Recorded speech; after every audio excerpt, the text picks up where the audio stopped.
Guys, it is D22 Sosa Wing Chiang in your area, and this is Friday player Nick Vertucci. Yeah. Whenever you play on the Tuesday and Thursday games, we're always like, what's this Friday player doing Yeah, here? yeah. Well, I don't know. I love poker, so whatever days I could get there, right? Yeah.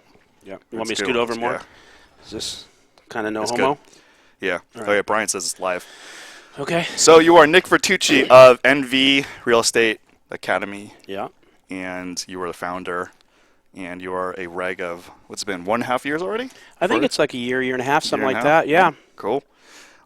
Businessman, family man, Mm-hmm. poker man. Yeah.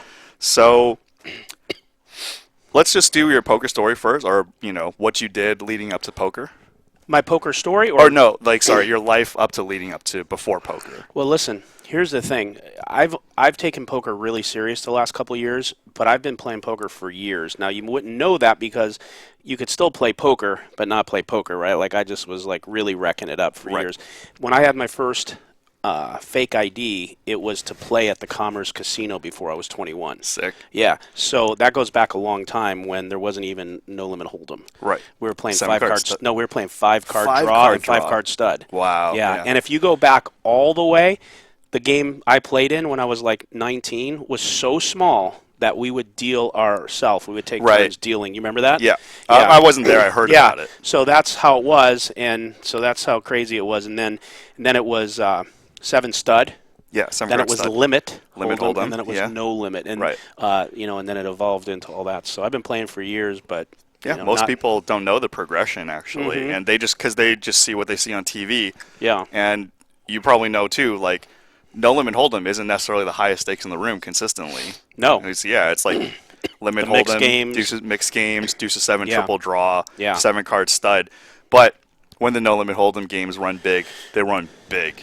Yeah, they So- run really big, and but back in the day, man, I played 7 stud for years, and I can't ever go back now. Right. But yeah. when you were playing then and you knew better, it was awesome. It was just like you couldn't get enough. Yeah. It's a different skill set too because like you have to memorize all the cards. It's a That total. comes I in. don't even know if I could play that game right now because I don't remember it. But pretty dead, But yeah. it's pretty dead. But Yeah. didn't Ellie Alezra just win a 7-card stud bracelet? Yeah, that's true. Yeah, yeah, And 'cause he was he's old playing mixed school. game here. Yeah. Yeah. Okay, here we are. Yeah. Oh shoot. Oh wow. There we go. We'll say hi to them in a bit. So yeah, so you've been playing basically poker recreationally, and this dates back to when you were doing all your Yeah. envies. Through everything, through my businesses as a cop, the whole thing. I played poker for years. Yeah. Okay, so then let's just move forward into Mm-hmm. Live at the Bike. Yeah. You first started playing Live at the Bike about a year and a half ago. Something like that. And Ryan's asked me this and other people have asked. I don't remember how I got the invite to Live at the Bike. I can't even tell you how that happened or who it was or what happened, but it did. And I loved it, Yeah, I loved it. And I still do. And, now I've been playing. I got a ton of friends that are in both Friday, Tuesday games, etc. So it's kind of been cool, man. So did you, after you played on camera, do you change the way you feel about other people who played on camera? In the past? Yeah. It's so much harder, right? It was weird. It was a weird dichotomy the first time I played on camera. I mean, I could tell you, I'm not anymore. Yeah.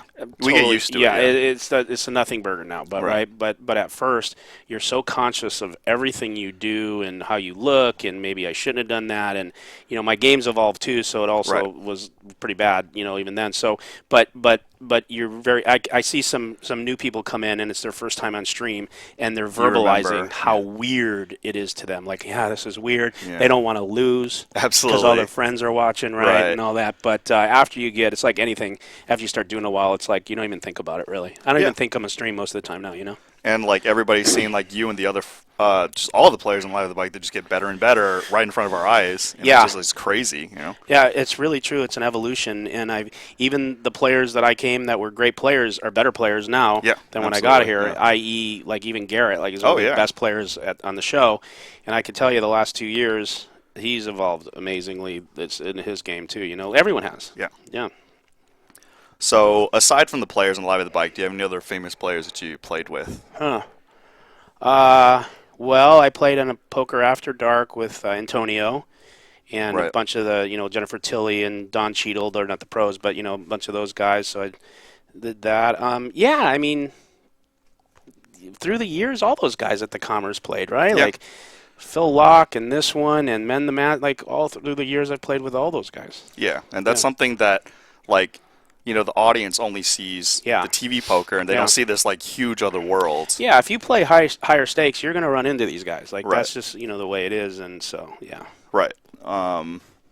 So I'm going to throw you under the bus about you saying that you don't have fans, and then so let's retell this story. Oh, I don't know if I didn't say I had fans or whatever. I think me and you joke we definitely about the fact that, like, if you play live at the bike, you are going to have a good amount of people that like you for whatever reason. It could be a host of different reasons, and you're probably going to have double that don't. Right. And so it was pretty funny because we had a first timer or two the last couple weeks, and it's a she, and somehow she found her way to the chat while she was in the game, and was pleasantly unsurprised, and just like was so tilted. She's like, "What is this? Me? What are they?" And it's like, "Hey, you gotta stop, or you either don't read it or don't care because they're just trying to come up with the next thing to make fun of you on. So it doesn't matter who you are, right? Yeah. Except if you're Garrett. No, even no, I know they troll him pretty good. We won't say about what. Right. Yeah. So you had a couple of beefs, but they're all quashed now, right? Yeah. Well, you know what? If you play poker long enough, and I think if you have my personality, which I really do want to get along with everyone, but I'll have my limit if you go a certain place. Yeah. So yeah, I've had a couple. They're all squashed. Yeah, One that's good. is because the guy's just never around here anymore, which is great for me. Not great for me financially because but reopening. But I have enough money, so I mean, in real life, I think it's better, because I like just enjoy playing with people I like to be around. Right. But yeah, it's all good. I got nothing with anyone. Yeah, no. That's good. Yeah, obviously when we're on Twitter or the chat and we see the beefs, it's always interesting in the beginning, but then we never actually want anything to happen. No. It's just like life's too short for that. No, and I've said it before, like, someone will hit you for whatever reason, and then you kind of hit back if you're that style, which I am. Other people have different style. They're smarter, and they just don't pay attention to it. But then, like, 3/4 of the way in, I'm like, what am I doing? You know what I mean? Like, it's kind of getting yucky, and I just go away, and I try to make it go away. Yeah, it's kind of like we grow up with, with certain people in a certain way. We're old enough where we know if you don't get along, you don't get along. It's not a big deal. Yeah. It's like, what's the point? Like, you can't turn something from not getting along into something that's not. Yeah, and a couple of things are in play. A lot of money. Right. And if you want to take the biggest box of chocolates in the world, go to a poker casino or a poker table. It's sometimes 8 or 9 people that are completely adversely, totally different. Right. And have different personalities and have different ways they communicate. And so, sometimes you have dust-ups, right? Yeah. Yeah, no big deal. So you had the Garrett ATM shirt. That was hilarious. So people probably don't know how that started, is Francisco has a way where he communicates. He's one of the funniest guys at the table. But I think it's a mixture of his language and a mixture of he plays dumb and knows what he's doing, but he's just got great timing when it comes to shit. And he was talking, and he likes to be brutally honest. And he, half the time he's joking, sometimes he's serious, but he's like, "Oh yeah, Nick, a great player." The whole thing, going through the whole thing. He goes, "But you are Garrett's ATM." Like, that's how he said it the first time, and we all especially me. I hit the floor, so I made the shirt Garrett's ATM, and I kept that going. Right. So yeah. And you also say Garrett just runs like God on the show. Yeah, but at least against you. But Garrett runs like God. But here's the thing: I've saw him in some pretty rough spots. No, of course he gets in rough spots. I mean, he's a poker player, and he's got all that table time. Of course, he's going to run bad. But let's never take away from the fact that Garrett puts himself in those positions that are good positions. And when I say he runs like God, it doesn't mean that I'm just saying Garrett's lucky. Right. Now, Garrett is weirdly lucky. It's weird, and against me he is, but that's not an excuse. He's a great player, and he puts himself in some pretty good positions, and he knows how to position himself. And then, he just runs good. I guess he is out there putting shoes on kids. I don't know what he's doing. I really don't know what he's doing, but God bless him. He should keep whatever he's doing. He should just keep doing that. Yeah. Yeah. So. Mother Teresa.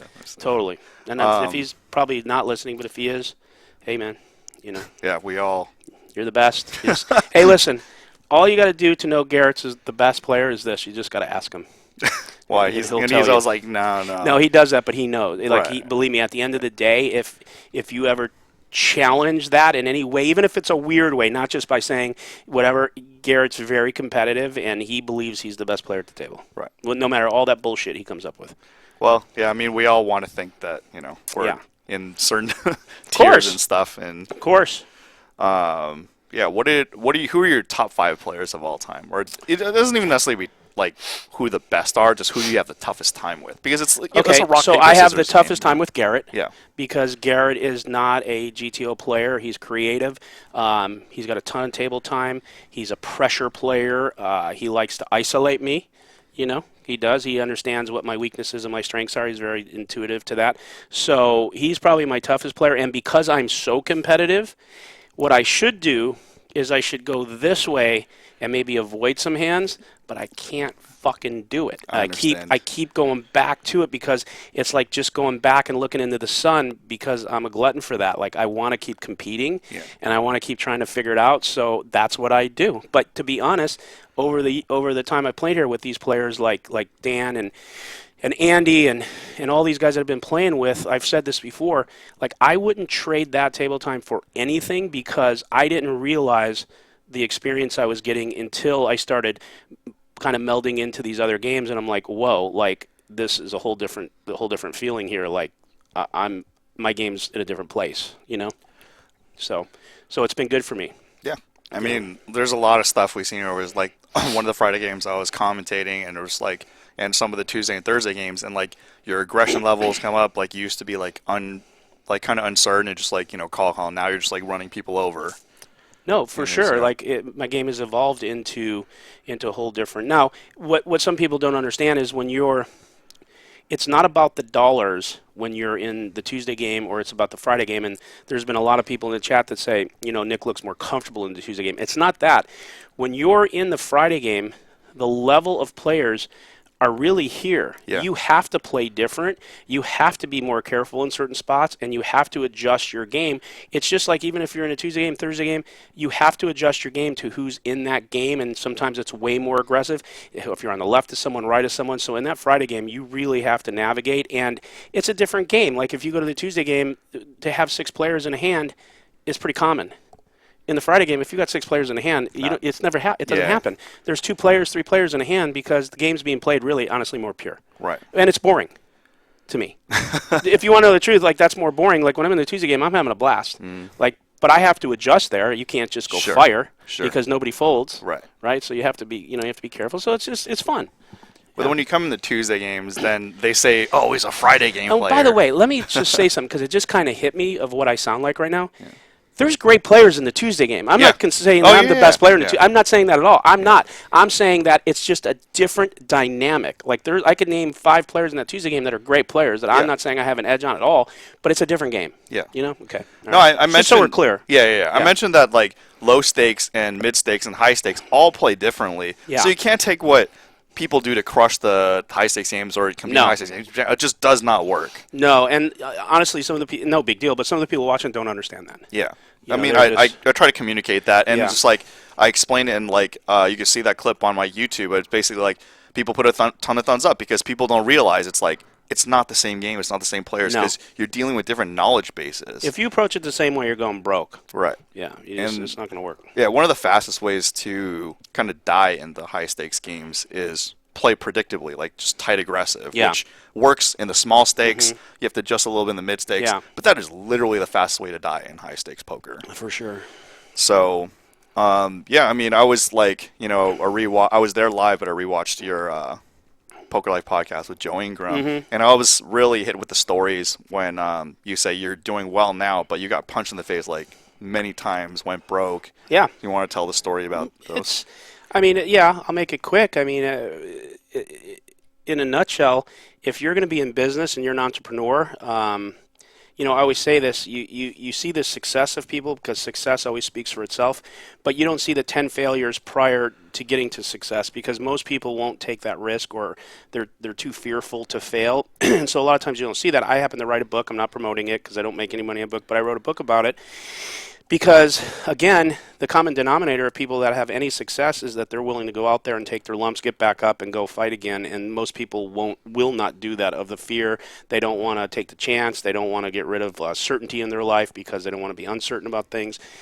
So you reap the rewards when you're that person, and you also have to take your lumps too. It comes with it. So I've been up and down twice, lost everything one time, and then lost a lot the second time, and it was more of an emotional hit too, but fought my way back. And so in my business, and when I wrote that book, I was real clear on that, because I think that's what people miss is, they see somebody that's, I'm not saying me, but somebody else that actually has like real high, and they look at him and go, wow, like what about that guy? But you have no idea the times that guy has got crushed until he got there. Maybe 10 times, It's just the way it is. Yeah, watching like Elon Musk and Steve Jobs videos when they're like 20 versus when they're 30 versus when they're 40 is just like you see how seasoned they are. Steve Jobs got kicked out of his own company and had to come back and take it over. That's sick. I'm not saying he was broke, but he took his own lumps. That was hurtful to him, right? And, I'm sure. And then he had to come back and fight his way back, and justification for who he really was in that company came out, but it took a long time. Yeah. Yeah.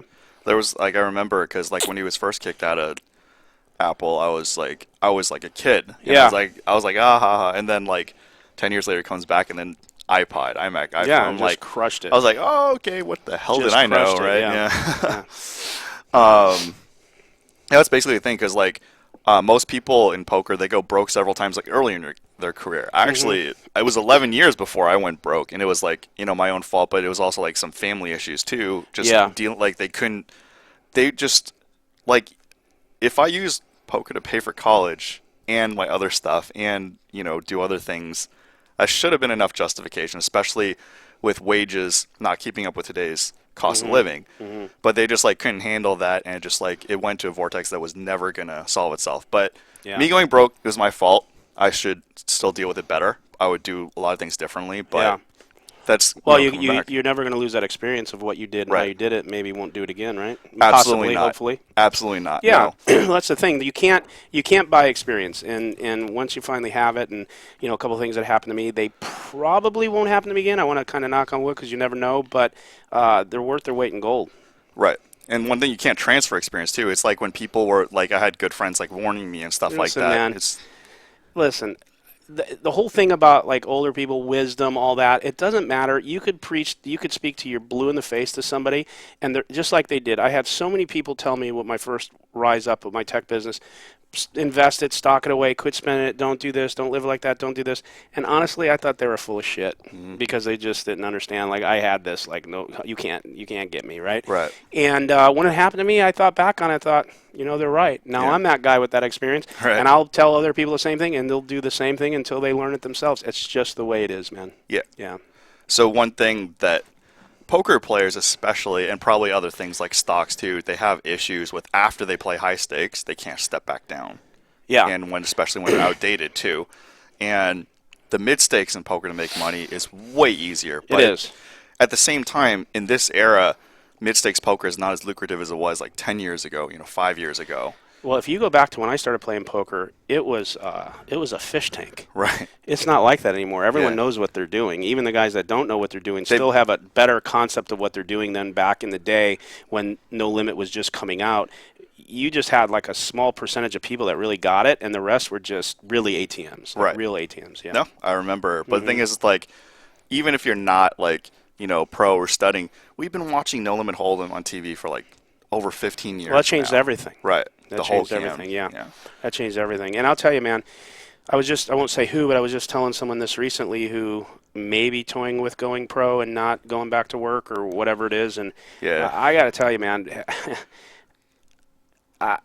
there are, in my opinion, and of course I don't have any data on this, but in my opinion, I think there's a very small amount of professional poker players that consistently stay bankrolled and really successful. I think the rest is just an up and down grind, and anyone that can do this successfully for over a long period of time should be commended with medals and trophies, because this is not an easy thing to do with the downswings and all that. And like you just said, there's some players right now that should be back in the 5.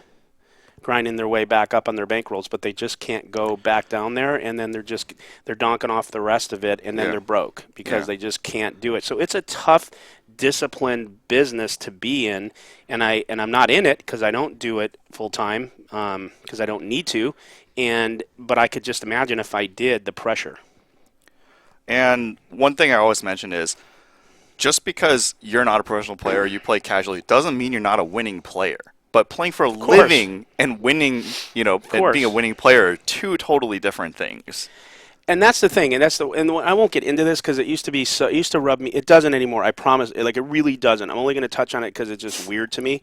But it used to really be one of those things for me. It's like the definition of a professional poker player is you don't have another job or an income. What I mean by that is think about it for a second. Like, it doesn't mean you're a successful poker player, professional or unsuccessful, but really, what determines it? Like, what's a guy that, like, if you look around the casinos or you talk to someone, or like I said, there's someone right now that is switching from being a business person to playing full time. Well, now he calls himself a pro. What's changed?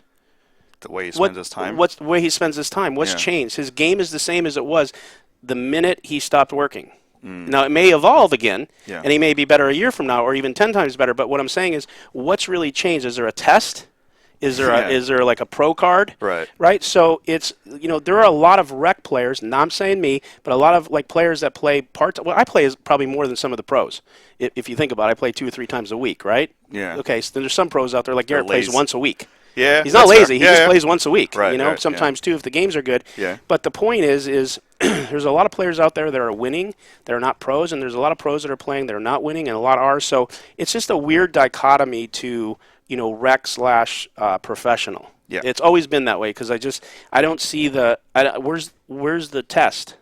Yeah. Besides, you're either a donkey or you're not. The test is time. I mean, isn't that kind of true? Like, either a player they call him a fun player, or you're a really good player and they don't want you in the game. Like, that's just because it's not because you have a card. Right.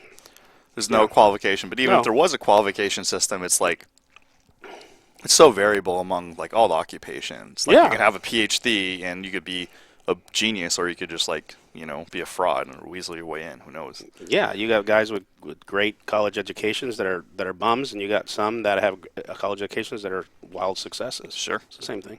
Yeah. So one thing that also the chat and the public kind of really don't understand is, like, successful businessmen like yourself or Bill Perkins or Bill Klein, like, they wonder, like, why play in these games.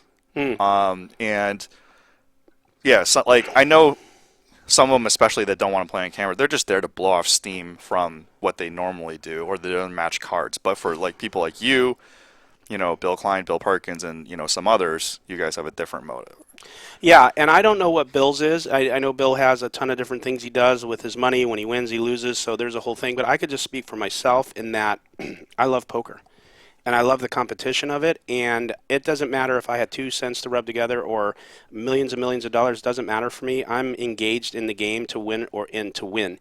And, I could tilt over a dollar amount that isn't going to affect my life. But I am, because I played like shit, or I made 5 bad decisions, or whatever. And for me, it's competing because the game is so beautifully complicated, right? Like, it's just, like, you can never totally master it, right? Yeah. It's just so, there's so many things of players and this and that and who you're in the game.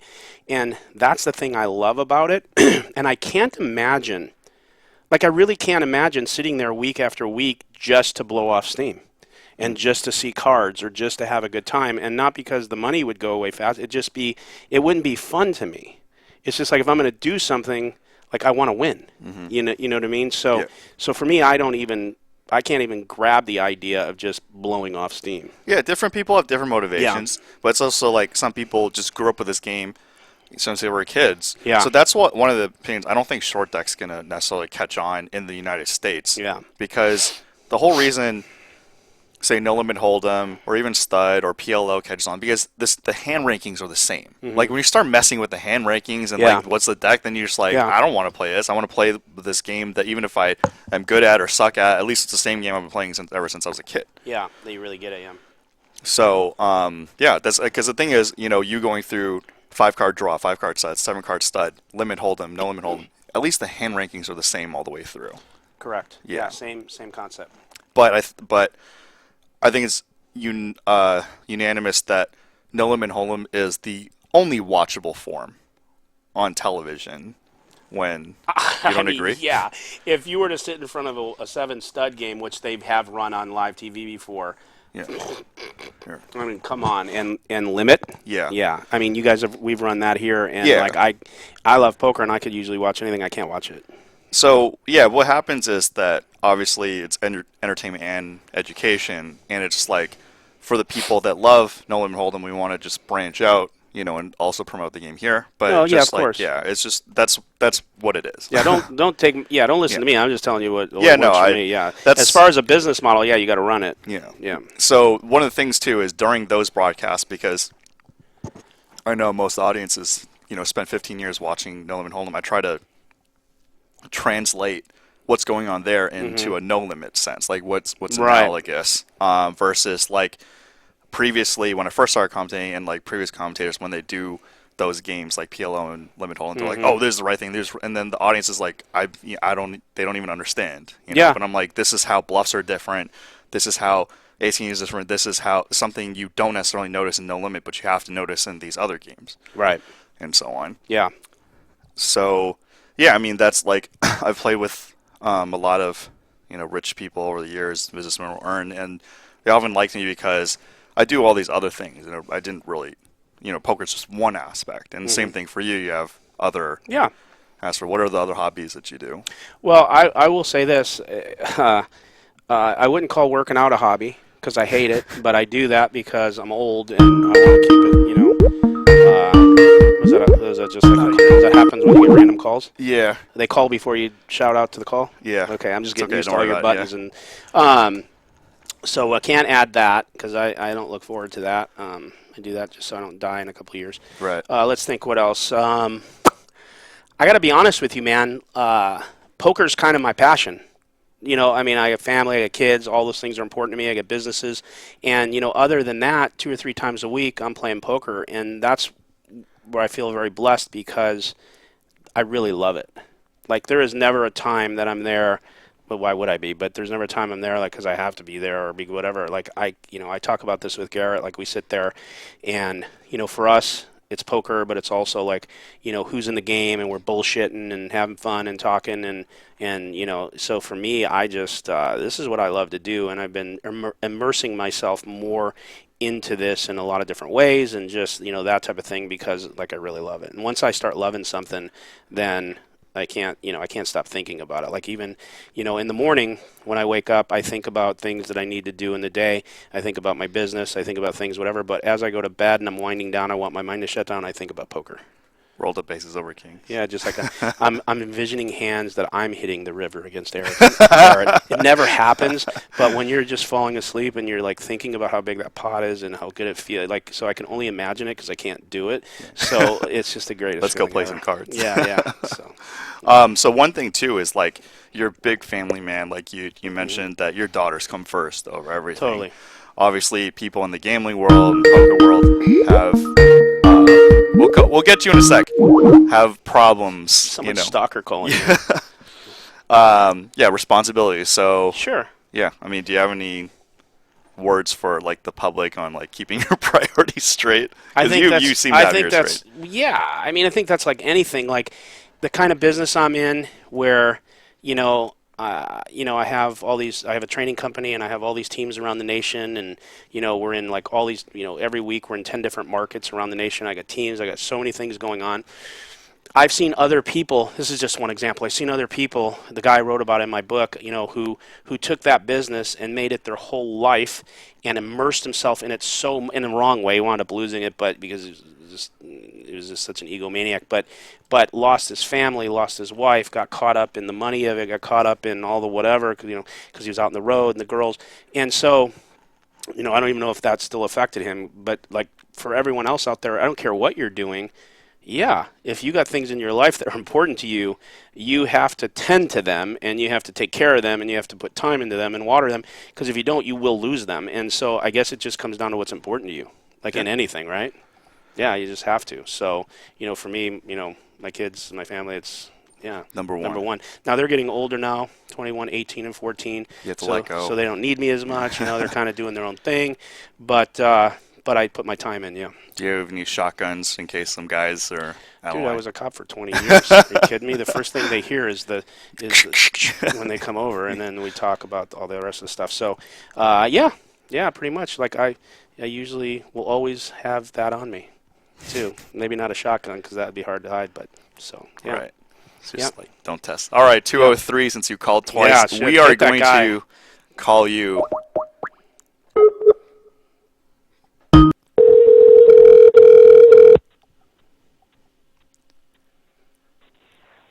Hey guys, how's it Hey, going? 20, what's up?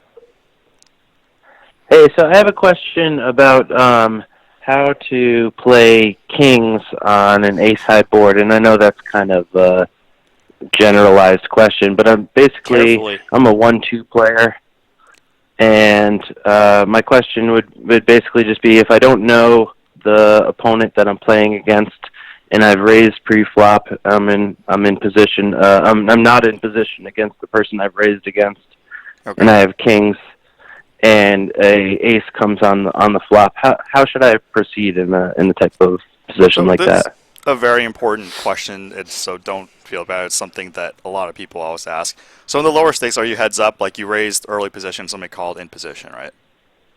Yeah.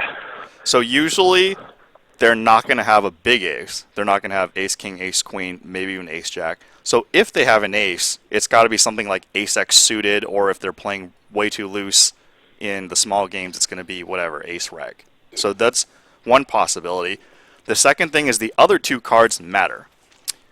So if the flop is like ace jack 10 or ace 10 9, there's a lot of draws, right? Sure. There's like open-ended, and that matters huge if the board's like coordinated. So in the times where if you continuation bet and it's a dry board like ace 7-2 and they call, you could be fairly certain they have an ace, right? Because Yeah. But if the board is like kind of wet and high card heavy, then you could like continuation bet and just see what happens after.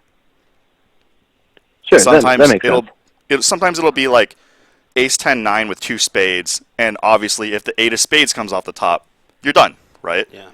And other times it's just like, it just on the easier to read boards, you could just like continuation bet, and then if they call, even if they bluff you out with something like 7-8, you know what, the pot's small, it's not a big deal. And then other ones where it's more coordinated, you could just check and kind of see what happens, and you're in an unsure situation. And people get too attached to big pairs when they play, and especially in the big bet games like no limit hold'em. If you just raise pre-flop and you check fold, all you lost is your pre-flop raise. Big bet games are all about when you're the one, you have the good hand, and you're stringing along the other guy. That's where you make money. So it's kind of like ace flops. You know what? Even if you check fold, it's not even that big of a deal. Yep. It's going to cost you more money trying to figure out if that person has an ace and getting stubborn and staying connected to those kings than it will make you money in the long run, I guess is basically the layman's term translation. Yeah. It's like if it's a dry board, you can continuation bet because you could just like, you'll know basically right away what's going on. But some situations, if it's like ace jack 10, you lose to jack 10, you lose like, they could have a draw. If you continuation bet, you don't know what's going on. Except there's just too many combos you lose. Yeah, there's just too many combinations. You can be already beat, but the thing is, if he has something like 7-6 suited, what's he going to do? You check, you shoot on your kings. I don't think I've ever had kings where an ace doesn't hit. Like, for me, that's just what happens, you know what I mean? Like, I'm expecting it to come. Yeah. So this guy is probably in the same boat. It's like every time I got to pocket kings, it's like I know the ace is coming, right? I know that's kind of negative, but so, yeah, it's, for me, like, that's just common. You know what I mean? That's just how it's going to be. Yeah, just Yeah, you're just expecting to have to play up against the wall. And it seems like they always show up too when you got those kings. It's always there. It's crazy, huh? so this is like you're playing small stakes. It's kind of a chickenish thing to do, but really, if you just check fold the flop, it's really not that big of a deal. It's not like quote unquote good play, but the thing is, if you're constantly getting trapped and not letting it go correctly, because obviously some people can bluff, but if you're good at like hand reading, people reading, Yeah. then And great. I'll say this respectfully. I haven't been in a 1-2 in a long time, so I don't know the dynamics of that game. But I could just say this in general. It also very much depends on what position you are and who you're playing. Because if you're playing someone that is so nitty they're squeaking, your continuation bet's going to work no matter what. If you're playing against a good player, you're not always going to knock someone off a hand, even if they don't have the ace. So you just gotta navigate through this kind of stuff also with the landscape of your game, how it's playing. Is it playing big? Is it playing small? What player this is. Like there's some players that if you make a continuation bet with an ace on a board and they call that bet, you just got to get away from the hand because they got something there that you don't want to be involved in. And there's some players you have no idea what they have. Like a real good player, you're not just going to knock someone off a hand just because an ace hits. You know what I'm saying? And so again, I don't know the dichotomy of your game and all the dynamics of it, but in general, those things I think come into play. But I think, Wayne, you're right. Like in the long run, you're chasing and wondering versus just putting your money in a better place. Yeah, it's just like in the lower stakes and even mid stakes games, this is the thing that makes No Limit Hold'em easier than other forms of poker. You don't have to get involved, and you just lose your pre-flop raise and you're done. But yeah, as you get better and more advanced, you want to do the best move and eke out every chip you can. But if it's a trouble spot, and if you're going to fold every time an ace comes too, you're going to get taken advantage of. Right. So you got to show some different looks no matter what to certain players, or else they're just going to chop you up. So as a default, you should continuation bet unless you're having trouble, like Nick said, you're having trouble with the guy in position, or the board's too ugly, or this guy's tricky and aggressive. If you know the guy's aggressive, or he just it's just gonna get too big to call, then you could just you don't even want to get involved in the situation. Yeah. But against somebody who's a little too loosey-goosey eating a sandwich, and it's ace-7-2, and he might call with a 7, the cards that are in the range of a 7, like 7-8, 7-9, 7-6, 7-5. So anytime a high card comes out or a low card comes out that's not in the range of 7x, then you can continually bet and then hopefully reel them in. Or if you're in bucks. that same situation at 7 deuce ace and you're playing against Garrett, he's probably got 7 deuce. So your kings are fucked anyways. So it doesn't matter when you play against Garrett. Yeah. Yeah, but you've seen the competitive Friday games, which you're not going to deal with even the mid stakes, is they'll float on something like ace-7-2. Like Nick raises, I call. I have jack-10. He c-bets. I call or I raise the flop without an ace. Because it's such a dry board, and if he has kings, he has to play the guessing game of whether I have it. And if you're in position, you're going to get generally a free card on the turn, whether they have the ace or not. Generally, I'm not saying always. It just depends.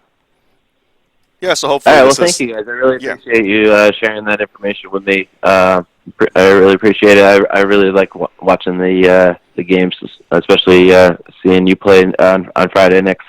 Yep. I really appreciate it. You bet, buddy. Good luck, man. Crush those guys. All right. Have a good one. All right, dude. See, I'm another fan. All right, so I picked out 3 vids, and I have a 4th vid that last Friday game not released yet. Okay. But 3 of my favorite Nick Vertucci hands from the Friday game. So let's have you walk through them, and you haven't seen these hands in a while. So yeah, I don't know what you're gonna show me, but I'll do my best. I can hardly remember a hand after I play it, so I'll have to definitely see what it is. Now they're seeing this hand. Yeah, they don't see it on the. They see this, but they hear us talking. Oh, they do see the cards. Yeah. Okay, I don't remember how it works. Which hand is this?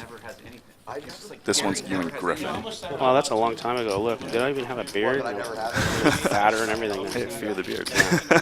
Okay. All right. I think I know what hand this is. If it's against Griff.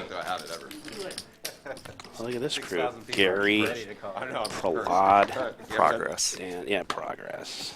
What's Look up, at that's Zach? when Gary had the hair. Gary the hair. Sick. Yes, Lucky Nat. He's like that Zach is Morris, his kind of. Actual full Yeah. name. I don't know who he is, but Arena. yeah. That is Gary. He is a I bracelet. can't winner. hear Zach this. Morris? Just so you, am I Won a supposed to hear this? bracelet last summer.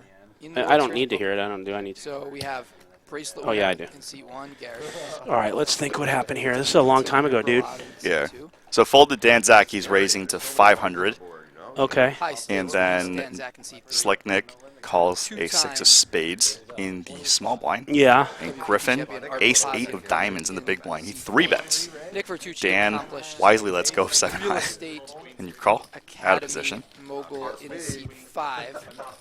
Griffin Paul, WPT winner in seat 6, and Andy, high stakes beast in seat 8. So you flop top.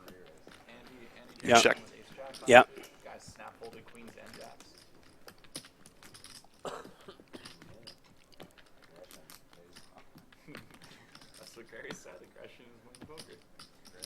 I tried, you know. What's he bet? 2,200. Good hand. Looks like 2,200, yeah. Was utilizing my whole cards as a bluff. And here you make a quick call. Call down, hit Yeah. Of course, I'm just going to keep betting on every run out, every time. Pairs the 4s. Yeah. So you're way ahead or way behind. If you had an unmade hand, then you're still good. But if he has a made hand, Well, yeah. When we're ready to talk, I'll tell you what I'm thinking because I remember the hand and I could look at it and know how I think. So, do we check there? yeah, check. And your 6s are still good. Yeah. I think it was a bad call. It was a bad call by you. Check. In the long run, he loses money. Huh? Bad call. So you what check. you doing? Yeah. What's he do? Push here, I think. I'm If I remember the hand right, does he push? Definitely. We got see. 9,900 in the pot. He got 23,000 behind. You must level yourself that I'm Gary 21,000 knows that- behind, He knows so that we're I about know even. that he's supposed to be not bluffing or All in? bluffing. Wow. So he Yeah. bets 2x pot, over 2x pot. Yeah. All in from Griffin Paul on a bluff here. Now what do you think? Nick Okay.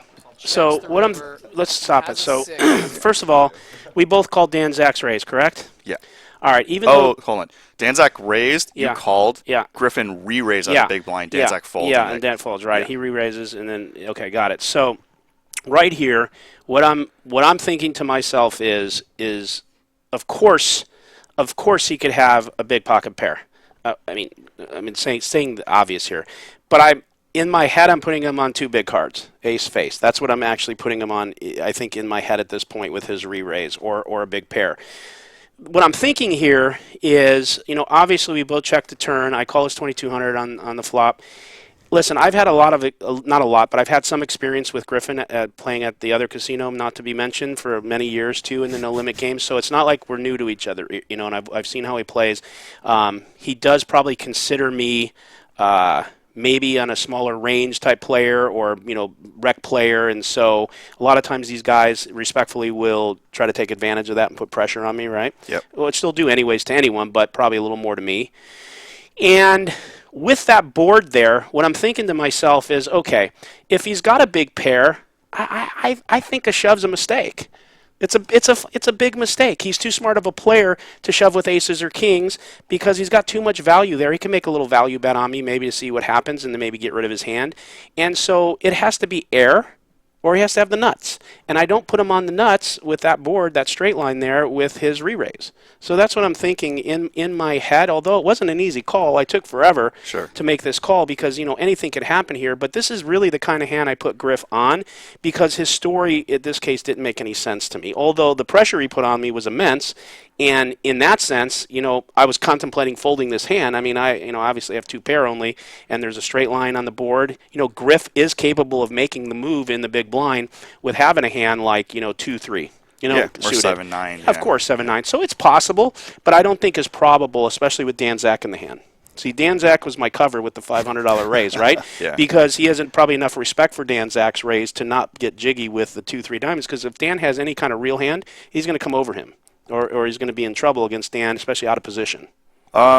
Yeah, he was on the button, so Griffin can squeeze or whatever. Which he kind of did already, but Yeah. it just what you said. Oh, I is- said big blind, yeah, on the Yeah, button. he was. Yeah, and so my point is, I'm just thinking here that he's got the nuts or he's got air, and I think it's more probable in this case that he's got air. But it was tough. He put me to the test, and I hope I make the call here, right? That's how I remember it. we'll Let's see. see. That's how I remember it. That is top pair, but the board is paired. It's a 4-liner, He definitely puts a lot of pressure on me. 10K in the pot, and Griffin Suspense for the overshot guys who haven't seen this hand. Oh, sorry. So I'm not supposed to do that? Am I not supposed to tell you I'm what I just kidding. did? No. Oh, okay. a hell of a Well, call I'll if do Nick better can next make time. it, but it's gonna be really hard to make this call. I don't actually lose ever. It was hard to make that Griffin call. has Ryan a was tight, right. solid image. It was And 3 Griff bet does pre that, from yep. Griffin. He bet the flop and Nick called. Check one, turn one, check. By going all in here, Griffin's essentially saying I have Nobody gambles this big. pocket sixes, a 4. Actually, not even a 4. Pocket sixes, pocket 4s. Yeah. And those are just unlikely hands when you 3-bet pre and bet the flop. Don't leave. We need you. So, can Nick This is figure where I this do one my out? talk my way into what I A decide I 6 wanted to is do essentially already. the same as 8s, 9s, 10s, jacks. Oh, he makes the call. Wow. What Good call. a terrific hero call by Nick Vertucci. Wow. Terrific call. That is amazing. I'm probably more shocked than anyone, to $52,000 tell you the Nick truth. Vertucci He had ace-8 of diamonds, just so he found could the have correct a hero call 7 on suited, Griffin 2 Yeah. 7. There's a lot of combinations. Anyway, Yeah. you were, I mean, basically what you said was right. It's a very polarized situation. Because he checked the turn, maybe he's nutted or maybe he's... Yeah, he has to be nutted, or yeah. and there's a million ways to get beat here. It definitely was a hero call. I'm not saying I outthought this so much that I was so right. Listen, I guessed right. Yeah, we know. You know, I just had a feel. I mean, everybody is... I had a feeling. Right. Like there isn't like anything real amazing about that. Yeah, we're always like, how did Yeah. you know? Well, we didn't. Well, we I put the kind of chips in and didn't, and guessed. I just was so relieved when he said "good call." Like Right. it was simple as that. He's like, good call. I have 8s. No, I'm just kidding. Yeah. Good call. I got 8s, and I'm just jeez. Shout out Taylor Carroll, Patrick Kern, Crazy Ray. Oh, yo. Patrick Kern says Nick is the hero we need but don't deserve. He's in the chat. Yeah. Where do you see that? Oh, you're YouTube watching it chat. there. I got it. Yeah, no big deal. I probably better I don't watch it. I'm gonna start engaging with these nitwads. Bet. And I'll take it down. What are we watching now? All right, this is Marley, you I heard that versus... you got into Oh, some geez, wild I know the spots hand. Oh, on yeah, I already Tuesday know. and Thursday. Oh my god, it was wild. This was painful. Tuesday, I managed to lose 5 buy-ins. You and Garrett, yeah. Yeah, this How was much is a painful. buy-in for Tuesday? Was it the ante-game or was it? Oh, there's I was Marley. Wednesday. No, it was a Oh. regular 5-5. Yeah, she was commentating. Yeah. But we actually did. I was watching this live, too. 5-5-10, 1K cap. I'm psychic. So Your hand is... that 100 big blinds got in pretty quickly. How weird everyone is about just making money. It's always different on live stream nights, you know? Certainly not like a regular... Here we go. On the button. It's not Nick like a regular Vertucci. night, that's for sure. Yeah. Yeah. I should have clipped the intro. So again, we're going to be monitoring the YouTube chat. Can they hear the also commentating from where they're Yeah. at? Okay, because it's faint Twitch to me, chat. but I don't care. as well? it's gonna be faint. We could just, like, talk over it. Cool. Antonio. Bart Haven't Hansen seen him in and quite some Marley. Oh yeah? Yeah. Little break? Yep. YouTube star. Oh, cool. So I was wondering what the raise size was going to be too, because on Tuesdays we usually open. Now with notice 75 something. to 100, Yeah. I was My wondering chips if are it's not gonna out of the double rack. what Okay. It's like my first or second hand Garrett that I sat down at 70 this game. from I never Under leave the my Gun cards in plus the rack. one, I All just right. couldn't get them out quick enough. and Nick. Garrett raises early position, Queen Nick Jack flops off. the nut Nick flush calls on draw. the Top button. pair right away Ace here. 8 These of guys are hearts. pretty deep. Top 23K pair for effective. Garrett. Nut flush draw for Nick Vertucci. Yeah, there was like. You didn't hear any of this going on? You really were counting everything, huh? Because we've been talking about that. These are better. You gotta Garrett quietly checks his top pair to set me up, put the gaff in. I like them after an hour of using them. Yeah. Dry So board, Nick is mixing gonna it bet up. 200 with the nut flush draw. Yeah. Garrett has $500 chips stacked up. So the big ones are 1Ks in his front. The ones on top of the hundreds are 500s. And he check calls, and there's the nut flush. And he's got Queen Jack. Wow. Yep, top 2 with the Queen of Hearts. So right Now away, let's we keep got something in action. mind here. I'm a 91% favorite at this 630 in the pot, point, and which Nick means looks like he's Right. gonna nothing go against this here. guy. Gets checked to him at least 400. Yep, 400. I don't think there is anything Garrett's going to do here but just call. Yeah. I think it's just gonna go check call. Unless the river is like. The queen or a jack. And he still might check and go for a Yeah. check raise. We'll see. Oh yeah, he'll check whatever. So he's just throwing that 400 in. 1430 to the Set river, me and up the and boom. Oh my god. Of course. Who's better than Watch the Who's better than volumes, Garrett? but Nobody, man. Check right What there. an action run out. Yep. So obviously Nick is So I'm going to go some test the value waters for to the see nut if flush. It looks like he's gonna You can bet. get paid he's by got me anything. beat once again. Yeah. So I pick a nice little size here, 1,500 into that pot. And Garrett gonna looking tell the whole at story. Stone cold nuts with what Yep. he has in his hand. Queen Jack, best possible hand. So you bet the pot. Yeah, about Vegas And the thing is, fucking Garrett crash. check call flop, interesting check thing call here is turn, that- and then check the river. Garrett check called the flop, which sort of is going to, he's usually going to bet a lot of sets. So unless he turned, pocket jacks and now has jacks full, or specifically has queen jack and check raise. Look at the smile. I No, know. I know. I was watching this live. I was like, oh my From god, how bad do you run? 1,500 to 20,000, and What? Nick's seat is still cold. What did he just get himself into? Yeah. Wow. Look at him. Look at him. So what are you thinking? I know you talk out loud in a bit, but Well, But the, I his bluffs mean, would probably I'm thinking just what I'm thinking. I'm thinking Garrett Well, just. the thing is that I even say it. What do you had Queen there's Jack a in your time hand? extension, Because it looks like, what else would he have, right, has against the me? cards I mean, I and stuff. contemplated So that's pocket what I'm saying. I sevens feel for like like a I- second, but it made more sense to have him hit it on the river because that's how he does it. Which he needed anyways, even if he had the pocket Right. sevens to fill up. But still, and so. I just needed to talk my way through it. I mean, I contemplated for a few minutes calling this hand because I'm just like, wow, but I don't think he would do that knowing me. Come on, man. I just needed to get away from this hand with him. I don't know. I changed my mind like 5 times, so we're clear. yeah. But thank God I changed it in the right way. And then I got him to talk, which is rare. And I got him to say, I'll show you the hand if I fold. And as soon as he said that, I snap folded. Now, am I giving that away? But It's yeah, okay. I mean, you're here to talk about yeah, these I go hands. through the full dissertation right now, though. Here, I even rattled him because I say I hate this guy, and he actually Yeah. later said, "Why would you say?" I'm like, "Come on, I don't hate you." You know what I mean? I'm just talking. Like, Yeah, you say Garrett's sensitive. yeah, he's sensitive. Holy shit! I use how many time chips? Probably all of them. I don't A know. lot, yeah. I remember it's a lot. And Yeah. you have to in this case. I mean, Yeah.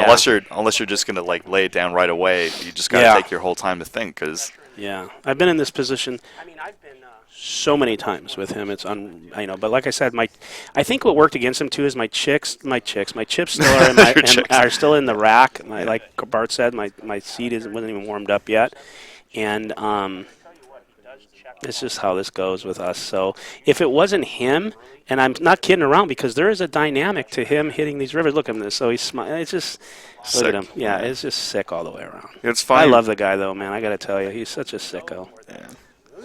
He's him saying he'll show is usually a sign of weakness in the he lower never, stakes. He never talks. Yeah, Yeah, in the lower and, stakes and it somehow he regretted the push because he got too greedy. Yeah. Because he could have got me for a few thousand here. That's just so greedy. Yeah, like of if course, he he throws in 5,000 or 6,000, he's I'm calling. You need to pitch for the Angels, man. Yeah. Does he do it? I love this speech. What were you in fucking Venezuela recently, putting shoes on shit or what? That's. What if it's all off Hollywood?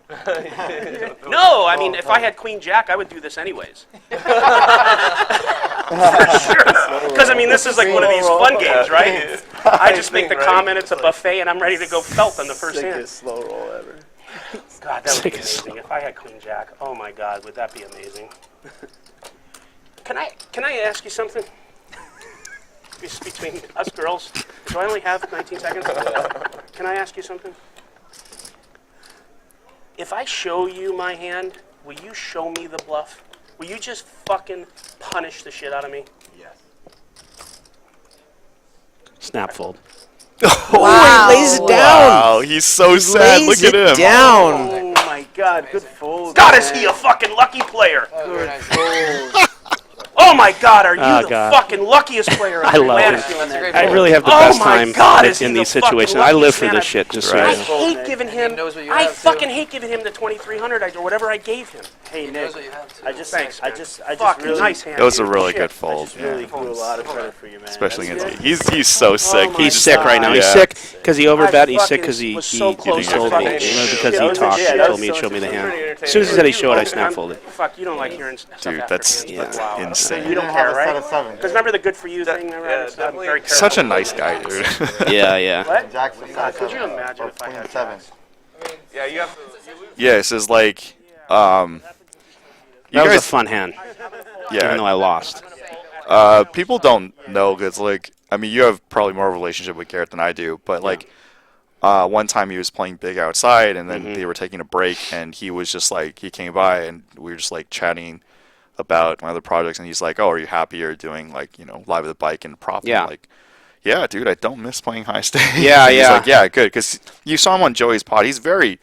We're all very concerned about poker players who try to make it and just like get beat down, and like nobody we're out to take each other's money, but nobody wants to see someone get beat down and just like get destroyed in No, life. I don't think anyone wants to see that, but it is a dog-eat-dog world. Right, absolutely. I mean, let's put it this way. Anyone at that table right now, including you, me, and anyone, you will take someone's last time because you have to. You're in the game to win.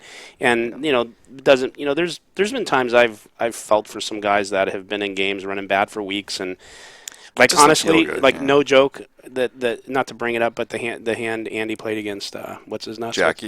Yeah. Like I wanted to throw up when I watched that. Right. Like literally wanted to throw up for Andy. Yeah. That's so sick, because the game is so sick. Right. Andy's my friend. Yeah. He can of course handle it. He handled it like a champ. He's a class act, but those are tough. Those are tough times in poker players. That was a big hand. Yeah. I actually just we were just outside chatting and eating, and I just I'm probably going to analyze the hand. I didn't even really want to touch it. He's also getting beaten up by Bar and some other people with the hand analysis. But other people don't realize how aggressive those games are and and it's not like the first hand he's played with Jackie. They've had a lot of history. Jackie's crazy. Yeah, exactly. It's not like name somebody else. It's not like respectfully, it's not like Bart making that move. Right. You know what I mean? Yeah. I'm just saying, right? It's a whole different. That the audience doesn't know that. No, that's what I mean. Yeah. Well, they don't. Yeah. Anyway. Yeah. Well, I'll do it. But basically, I think people poked at him unfairly. I mean, they're doing the hand analysis in a vacuum and probably correctly for a lower stakes and more standard game. Listen, everyone has their opinion, and I get that, and everyone should have it. That's what the beauty of this whole community is. But there are some times that some people are saying shit that are just so stupid about other players and about what they think is going on. And it's like, and all due respect, because what makes this show go is the people in that chat, and they deserve to be in there, having fun and saying whatever the hell they want to say. But all truthful, until you sit down on one of these games and you're playing and you're really playing at that level and competing at that level, you don't know what the hell you're talking about. Right. Respectfully. That's what I mentioned. And also playing on the show, it's a different dynamic too. Yeah. Playing on here is not the same as playing outside. It's really easy with no pressure, no adrenaline, and not your money, and seeing the cards of being a pro. Right. It's pretty simple, the game. Yeah. Otherwise, you take away seeing the cards, you put your money on the table, you put your adrenaline in your veins, and you put yourself in that position, and you know what? It's not as easy. Yeah, that's why your hand versus Berkey when you had aces, I told you, I hate saying this because it's your money, Yeah. But honestly, I feel like you probably should have called. I do too. I don't think you're wrong either. So, and that's the other thing. Sometimes you just don't make the right decision. Yeah. No, I've made bad laydowns. I should have called that hand. I mean, I could tell you a million reasons why I should have, but at the time, I had a different thought process of it, and my needle got stuck, and somehow I just threw the cards in. You know what I mean? And it's like a click. Yeah. And you always want me to I changed my mind 15 times. Yeah. No, we saw. Right? I almost called 10 times, and I just happened to move my hand when I decided to fold, and I just clicked it, And no, of course you can. Yeah, I think if you're going to play better and you're going to be better, you have to be open to constructive criticism. The beef I had with Berkey wasn't about the fact that he made the bluff and that I should have folded or it was called. The video, after. No, it was the 10 videos. And then there was some things said in them that I just thought was low budget, and I'm kind of a fighter. But honestly, I regret that anyways, because what do I give a shit what he says? Yeah, I mean... Honestly, he's a good guy. We made up. We did the white flag thing, and so we're all good. I don't want to go any further with that. Yeah, we don't want to. We don't want any beef. It's no beef. It's funny in the beginning, but no it's beef. too much. Yeah, we're good. But yeah, something especially this hand with Garrett, dude, I don't even know what to do. I always, especially with the Friday games, I try to cover up the cards, and try to figure it out just based off, by even when I'm here, in the commentating, I would try to pretend I'm there, and I've been there, and I know when you're at the table, you sense so much more than when you're watching the screen, because the screen does not show everything. Well, if you blanked out the cards for the chat for 2 hours and we were in the same hand, if you looked at that chat board I would have had no versus idea. the chat board that was in there, everyone's saying, fold or this, or it's an easy fold, easy. But if you blink that out, you're going to have more people saying, call, he's bluffing, easy bluff. Why would he bet that much? Right. You know what I mean? So it's just easier when you see the cards, right? Yeah. So, but whatever. Absolutely. I actually like it when the cards are blanked out and I'm commentating, so I can guess. Because the thing is, I'm just going to guess range, weak or strong, so to say, and then kind of go from there. Yeah. Anyway, I saw this hand live. I'm like, oh my god, and I thought you were going to call, but you made an amazing fold. And I think that's the hardest part of poker is when folding when you have a strong hand. It's not the bluffs. Yeah. Bluffing's like relatively easy. Yeah, it's hard. It's really lately too hard for me to fold hands. I got to get better at it, but yeah. Absolutely. All right, next hand. Yeah. I still love this intro. Shout out to Patrick Kern. He What does hand- all the YouTube videos. What hand do you know who's in it? I completely blanked out. Oh, that's fine. Well, let's wait and Yeah. see. All right. Oh, you and Eric Hicks. Yeah, I remember. Oh, it's my favorite hand of all time for so many reasons. Turn it up so I could actually hear. Oh my God. Gonna make it Tell me when you 75? need to talk. There's like 8 people in the crowd. It's so funny. Tell me to pause, interject. anytime. Novocaine Poker is not actually going to be playing tomorrow. Yeah. Someone said There, in the yeah, chat. an interjection. I got pocket jacks, obviously, at the I gotta cut. be in the hand so I can read this line. Hey, look.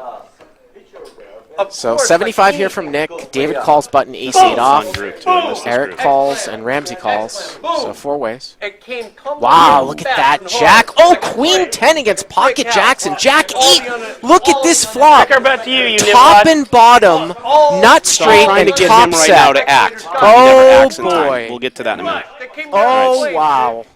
And So he bets Eric three, is he going to leads. donk lead out. Donk leads. He's With holding the my nuts. book. We'll get to that in a minute.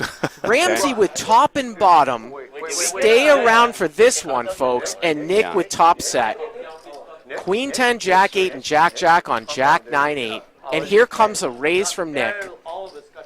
So I got Eric top set here. I raised the and Nick, 300 to, what do I raise it 14K to? effective. 1100.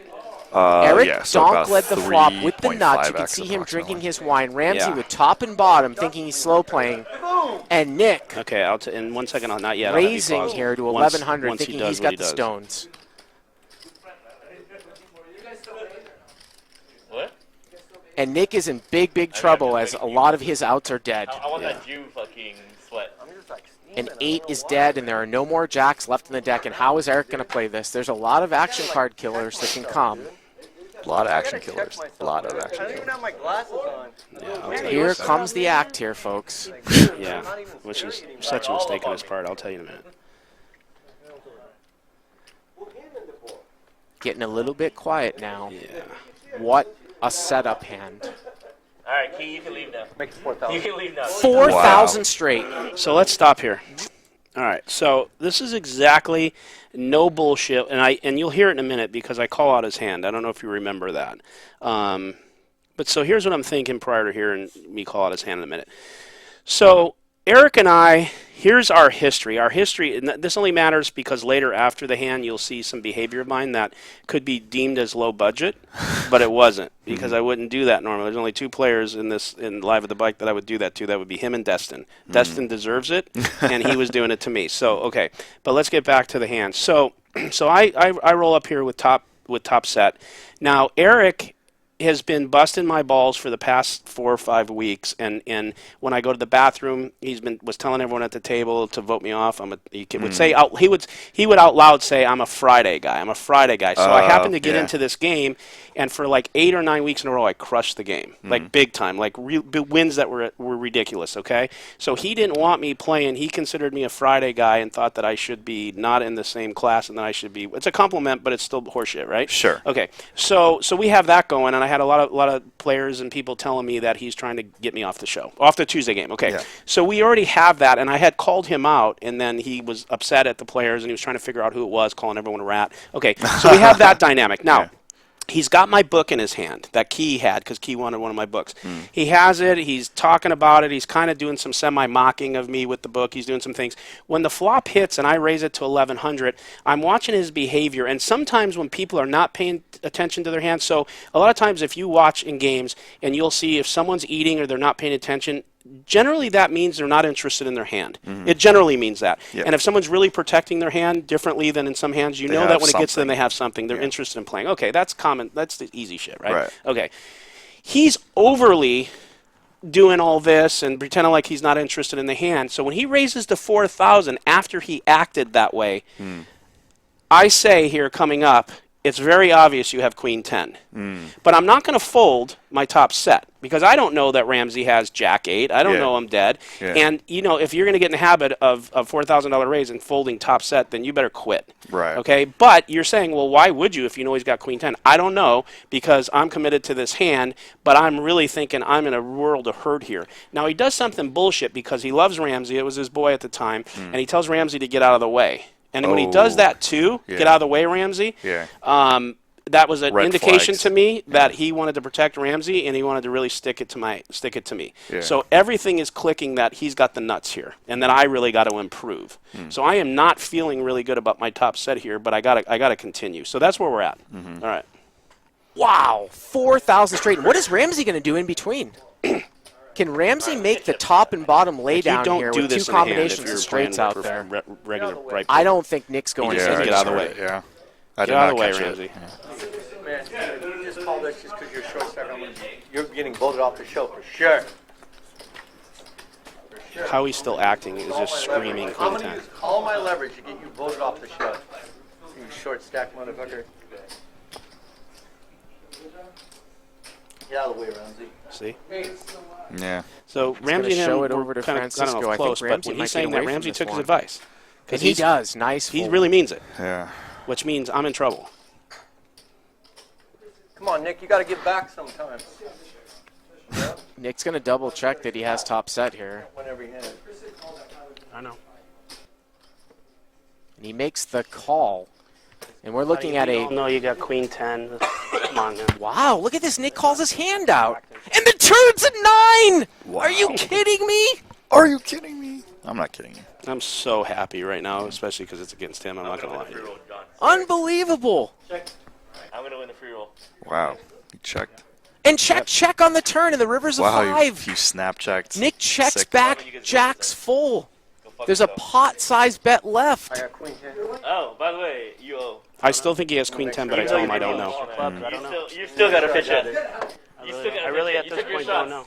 So I'm saying that, but I really am convinced. All in and a call, jacks full, queen So 10. now, I don't know if you can see on the, Unbelievable against so the stop third it. player So I don't with know if you jack could see on the 8. thing, but when he goes all in and I snap, I don't know if you see his right hand. It goes like this. I scared the shit didn't out of him. see, yeah. His hand actually jerks because I called so quick that he wasn't expecting it because he thinks he's good. Now the problem with this hand, if anyone's watching, is what he doesn't understand is his hand obviously was a monster.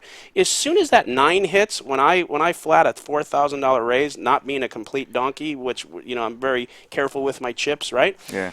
How many hands beat him right now? Let's talk about it. 9 anything, 2 jacks, pocket 8s. What I'm trying to say is there's a million ways for him to lose this hand. So for him, his smart thing for him to do right here is if he wants to get any value and he doesn't put me on the hand I'm on, it's just like in the Griff hand. You just gotta make a smaller bet to be able to get away from this hand in case I shove. If I shove, then I obviously got him beat. And so that's a huge mistake on his part.